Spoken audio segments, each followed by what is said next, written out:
Hello dear. तो आप लोग अब तैयारी में लग जाइए क्योंकि अब आप लोग का एग्ज़ाम डेट आ गया है। 13 जुलाई से आप लोग का एग्ज़ाम स्टार्ट हो रहा है।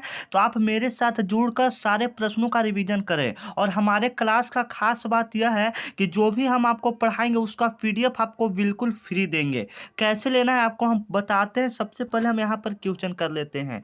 कौन सा रंग है जिसका खतरे के सिग्नल में उपयोग किया जाता है? ऐसा कौन सा रंग है, ऐसा कौन सा कलर है जिसका खतरे के सिग्नल में प्रयोग किया जाता है? ठीक है, आप लोग कमेंट में भी बताते जाइएगा। यहाँ पर 25 क्वेश्चनों को हम लोग करेंगे जीके जीएस का। ठीक है, 25 में आप कितना सही कर पाते हैं आप हमें बताइएगा। सारे प्रश्न का जवाब आप लोग कमेंट में देते जाइएगा। ठीक है, ताकि आपकी क्षमता को हम देख सके कि आप कितना पढ़ाई कर रहे हैं। ठीक है, तो कौन सा रंग जिसका खतरे के सिग्नल में उपयोग किया जाता है? तो ऐसा कौन सा कलर है? तो ऐसा हमारा रेड कलर हो जाता है। रेड कलर का प्रयोग हम लोग खतरे के सिग्नल में करते हैं। ठीक है, अगर कहीं पर खतरा है तो वहाँ पर हम लोग लाल कलर का यूज करते हैं कि यहाँ पर खतरा है। ठीक है, आप जब ट्रेन के सामने लाल झंडी को लहराते देखते होंगे तो वहाँ पर लाल मतलब खतरे का निशानी होता है। ठीक है, तो खतरे के लिए हम किसका प्रयोग करते हैं?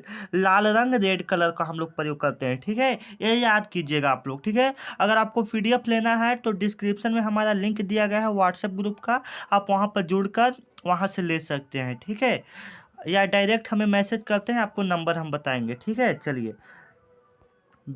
तो बिहार पुलिस की तैयारी में आप लोग अब लग जाइए। ठीक है, ज़्यादा समय नहीं, आपका एग्जाम डेट आ गया है। और जो भी हम क्वेश्चन बताने वाले हैं वो पूरा निचोड़ कर यहाँ पर प्रश्न आपको बताने वाले हैं। जैसे में कि विश्व में सर्वाधिक औसत वर्षा कहाँ होती है? विश्व में सर्वाधिक औसत वर्षा कहाँ होती है, जो कि परीक्षा की दृष्टि से काफ़ी इंपॉर्टेंट प्रश्न है कि विश्व में सर्वाधिक औसत वर्षा कहाँ होती है। तो कहाँ पर होती है? तो हमारा मानसीराम में होता है। यहाँ पर बी ऑप्शन बिल्कुल, बी ऑप्शन यहाँ पर क्या हो जाएगा? बिल्कुल करेक्ट हो जाएगा। मानसी राम वाला बिल्कुल यहाँ पर सही हो जाएगा। ठीक है, ये मानसी राम वाला यहाँ पर बिल्कुल सही हो जाएगा। ठीक है, चलिए। तो यहाँ पर सबसे पहले चेरापूंजी हमारा आता था, लेकिन अब क्या आ गया? मानसी राम में। ठीक है, सबसे ज़्यादा जो विश्व में वर्षा होता है वह मानसी राम मेघालय में होता है। ठीक है, चलिए। नेक्स्ट क्वेश्चन कह रहा है कि मतदान की आयु, जो मतदान की आयु 21 वर्ष से घटाकर 18 वर्ष से किस संशोधन में कर दिया गया? जो मैंने वोट देने का आयु जो पहले था कितना था? पहले 21 वर्ष था। ठीक है, लेकिन अब उसको घटाकर 18 ईयर्स कर दिया गया है, 18 ईयर्स कर दिया गया है। तो कौन सा संशोधन में किया गया है आप लोग बताएंगे। ठीक है, तो 61 संशोधन में किया गया है। ए ऑप्शन आपका बिल्कुल करेक्ट हो जाएगा। मैं तो आपको सलाह देता हूँ कि जो भी हम क्वेश्चन बता रहे हैं आप उसको कॉपी पर नोट कीजिए, क्योंकि जो भी प्रश्न है सभी निचोड़ प्रश्न है। ठीक है, तो मतदान की आयु 21 वर्ष से घटाकर 18 वर्ष कर दिया गया। तो 61वें संशोधन में इस वीडियो का टारगेट है इस वीडियो पर 100 लाइक करना। ठीक है, आप लोग जिस इस वीडियो का अगर 100 लाइक करते हैं तो इसका पार्ट 2 पार्ट 3 करके आपको काफ़ी इंपॉर्टेंट प्रश्न बताएंगे। ठीक है, तो 1000 आप लोग व्यूज और 100 लाइक जरूर पहुंचाएं। ठीक है, चलिए। नेक्स्ट क्वेश्चन आपके स्क्रीन पर है कि सुप्रसिद्ध फिल्म गांधी का निर्देशन किसने किया था? सुप्रसिद्ध फिल्म गांधी का निर्देशन किसने किया था? काफ़ी इंपॉर्टेंट क्वेश्चन है कि जो गांधी एक फिल्म आया था उसका निर्देशन मैंने डायरेक्ट किसने किया था? ठीक है, तो एटन बरो ने किया था, रिचर्ड एटन बरो ने किया था। यहाँ पर सी ऑप्शन आपका बिल्कुल क्या हो जाएगा? करेक्ट हो जाएगा, रिचर्ड एटन बरो। ठीक है, चलिए। मैं तो आपको शुरू से कह रहा हूँ कि आप कॉपी पर लिखते जाए ताकि आपको याद होते जाए। ठीक है, स्वच्छ भारत मिशन के तहत खुले में शौच मुक्त घोषित करने वाला प्रथम राज्य कौन है? मतलब कौन सा ऐसा राज्य बना जो खुले में शौच का नाम मतलब फ्री कर दे कि आप खुले में शौच कर सकते हैं? ऐसा कौन सा राज्य है ओडीएफ के हिसाब से? ठीक है, आप लोग बताएंगे। ठीक है, खुले में शौच करना कौन सा राज्य अलाउ कर दिया? ठीक है, तो सिक्किम हमारा जो है वो राज्य अलाउ कर दिया कि आप खुले में शौच कर सकते हैं, कोई दिक्कत नहीं है। ठीक है, यहाँ पर डी ऑप्शन बिल्कुल करेक्ट है। ठीक है, चलिए। निम्नलिखित में से किस राज्य में, सॉरी यहाँ पर टाइपिंग में गलत हो गया, यहाँ पर निम्नलिखित होगा। ठीक है, यहाँ पर निम्नलिखित में से वर्ष 2011 में साक्षरता दर सबसे कम थी। मतलब किस राज्य में, मैंने निम्नलिखित में से किस राज्य में 2011 में साक्षरता दर मैंने पढ़ा लिखा आदमी किस राज्य का सबसे कम था? ठीक है, तो आप लोग जानते हैं कि हमारा बिहार इस समय बहुत ही आगे आता है पढ़ा लिखा में, बिना पढ़ा लिखा में इस समय बहुत आगे आता है। ठीक है, तो आप लोग जान ही रहे हैं हमारा बिहार है। आप लोग बिहार से अगर बिलोंग करते हैं तो आप लोग बिहार को आगे बढ़ाइए। ठीक है, आप लोग अच्छे से मेहनत कीजिए। ठीक है, क्योंकि पढ़ाई के मामले में बिहार बहुत कम है। ठीक है, चलिए। तो यहाँ पर ए ऑप्शन हमारा क्या हो गया? बिल्कुल राइट हो गया। ठीक है, बिहार। चलिए, नेक्स्ट क्वेश्चन है कि कोडरमा आभरक उत्पादक केंद्र किस राज्य में स्थित है? कोडरमा आभरक उत्पादक केंद्र किस राज्य में स्थित है? तो कोडरमा हम लोग जानते हैं कि कहाँ में स्थित है। कोडरमा हमारा पूरा झारखंड में स्थित है। ठीक है, कोडरमा कहाँ में स्थित है? झारखंड में स्थित है। यहाँ पर सी ऑप्शन बिल्कुल करेक्ट। कोडरमा आभरक उत्पादक केंद्र कहाँ स्थित है? तो कहाँ पर स्थित है? हमारा झारखंड में स्थित है। ठीक है, चलिए नेक्स्ट क्वेश्चन है कि लोकसभा को कौन भंग कर सकता है? ठीक है, लोकसभा को कौन कर सकता है? तो लोकसभा को सिर्फ एक ही आदमी भंग कर सकता है, वो राष्ट्रपति है। ठीक है, लोकसभा को एक ही व्यक्ति भंग कर सकते हैं, वो कौन है? राष्ट्रपति है। लोकसभा को सिर्फ वो एक ही व्यक्ति भंग कर सकते हैं, वो भी राष्ट्रपति। ठीक है, चलिए नेक्स्ट क्वेश्चन है कि निम्नलिखित में से किसने पुस्तक बिजनेस स्पीड ऑफ थॉट लिखी है? मतलब निम्नलिखित में से आपको बताना है कि किसने पुस्तक बिजनेस स्पीड ऑफ थॉट लिखी है। ठीक है, तो किसने लिखा है? तो विल गेट्स ने लिखा है। यहाँ पर विल गेट्स ने लिखा है। बी ऑप्शन बिल्कुल क्या हो जाएगा? राइट हो जाएगा, विल गेट्स। ठीक है, चलिए नेक्स्ट क्वेश्चन है कि दुनिया की सबसे ऊंची खगोलीय वेधशाला स्थित है।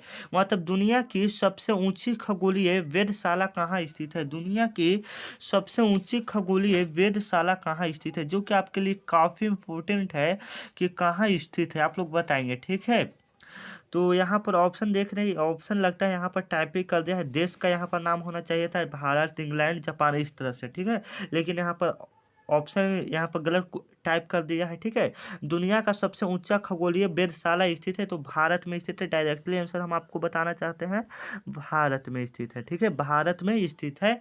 तो आप लोग याद कीजिएगा, सबसे ऊंची खगोलीय वेधशाला कहाँ स्थित है? तो भारत में स्थित है। ठीक है, चलिए काफी इंपोर्टेंट क्वेश्चन कह रहा है कि सबरीमाला कहाँ स्थित है? सबरीमाला मंदिर कहाँ स्थित है? काफी इंपोर्टेंट प्रश्न है। ठीक है, कि सबरीमाला जो सबरीमाला मंदिर है वह कहाँ स्थित है? तो वह केरल में स्थित है। कहाँ पर स्थित है? वह केरल में स्थित है। सबरी मंदिर माला मंदिर कहाँ स्थित है? तो केरल में स्थित है। सी ऑप्शन बिल्कुल करेक्ट हो जाएगा। ठीक है, चलिए नेक्स्ट क्वेश्चन है कि रूस में डयूमा क्या था? रूस में डयूमा क्या था? रूस में जो पूछ रहा है कि रूस में आखिर डयूमा क्या था, तो रूस में जो डयूमा था वह संसद था। रूस में डयूमा क्या था? संसद था। रूस में डयूमा को हम लोग संसद कहते थे। ठीक है, याद कीजिएगा। ए ऑप्शन बिल्कुल, एक मिनट, ए ऑप्शन आपका बिल्कुल करेक्ट हो जाएगा। ठीक है, चलिए नेक्स्ट क्वेश्चन है कि राष्ट्रीय मतदाता दिवस किस तिथि को मनाया जाता है? राष्ट्रीय मतदाता दिवस किस तिथि को मनाया जाता है? आप लोग बताएंगे राष्ट्रीय मतदाता दिवस किस तिथि को मनाया जाता है? काफ़ी इंपोर्टेंट क्वेश्चन है। राष्ट्रीय मतदाता दिवस किस तिथि को मनाया जाता है?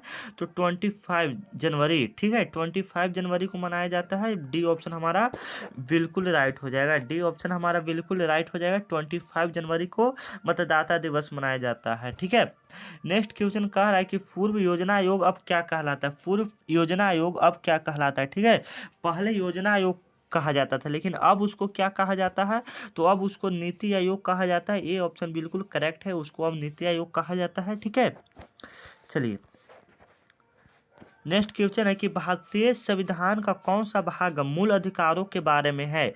भारतीय संविधान का कौन सा भाग मूल अधिकारों के बारे में है? ठीक है, मतलब कौन सा संविधान का कौन सा भाग मूल अधिकारों को बताता है? ठीक है, भाग 1 की, भाग 2 की, भाग 3 की, भाग 4। ठीक है, आप लोग बताएंगे। तो जो हमारा भाग 3 है वह हमारा मूल अधिकार को बताता है। जो भाग 3 है वह हमारा क्या बताता है?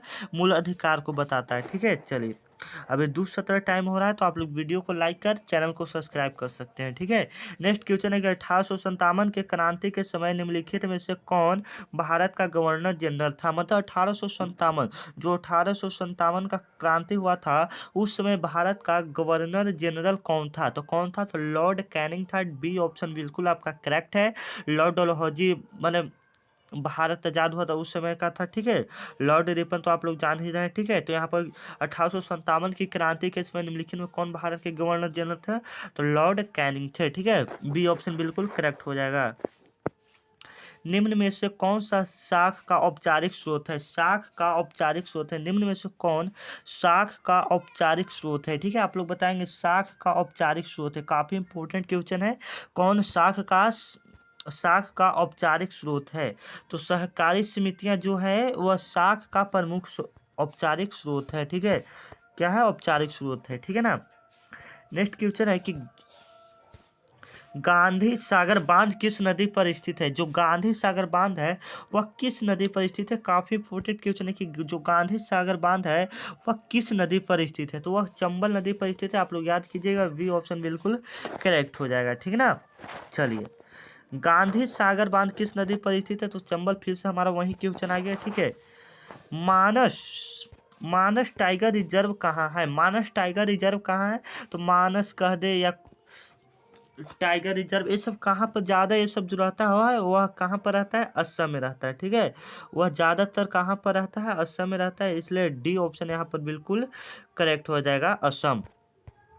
सर्वप्रथम भूगोल शब्द के द्वारा किया गया था, माने सर्वप्रथम भूगोल शब्द का प्रयोग किसके द्वारा किया गया था। काफी इंपोर्टेंट क्वेश्चन है कि सबसे पहले भूगोल शब्द का प्रयोग किसने किया था, तो इरेट ऑस्थेजी ने किया था। इरेट ऑस्थेजी ने किया था, ठीक है, याद कीजिएगा, काफी इंपोर्टेंट क्वेश्चन है। भारत में बिहार का जिसके उत्पादन में विशिष्ट करण है, माने भारत में बिहार का सबसे कौन सा ऐसा माने चीज़ है जो बिहार सबसे नंबर है, तो चावल में तो नहीं है। चावल में हमारा पंजाब, उत्तर प्रदेश, पश्चिम बंगाल ये सब आ जाता है, ठीक है। आम में भी नहीं है, गन्ना में नहीं, तो क्या में है, लीची में हमारा बिहार सबसे आगे है, ठीक है, भारत में। चलिए, सरकार के स्वामित्व क्षेत्र कहलाता है, सरकार के स्वामित्व क्षेत्र कहलाता है, ठीक है। भारत का स्वामित्व क्षेत्र कहलाता है, क्या कहलाता है, सार्वजनिक क्षेत्र कहलाता है। बी ऑप्शन बिल्कुल करेक्ट हो जाएगा ना। चलिए, नेक्स्ट क्वेश्चन है कि विश्व मधुमेह दिवस कब मनाया जाता है, तो 14 नवंबर को मनाया जाता है, 14 नवंबर, ठीक है, याद कीजिएगा, काफी इंपॉर्टेंट क्वेश्चन है। नीति आयोग के वर्तमान उपाध्यक्ष कौन है। नीति आयोग के वर्तमान उपाध्यक्ष, ठीक है, उपाध्यक्ष सुमन बेरी जी हैं। डी ऑप्शन यहाँ पर बिल्कुल करेक्ट हो जाएगा। तो मिलते हैं कोई नेक्स्ट वीडियो में, तब तक के लिए वीडियो को लाइक और चैनल को सब्सक्राइब, इसके नेक्स्ट पार्ट के लिए कमेंट जरूर करें।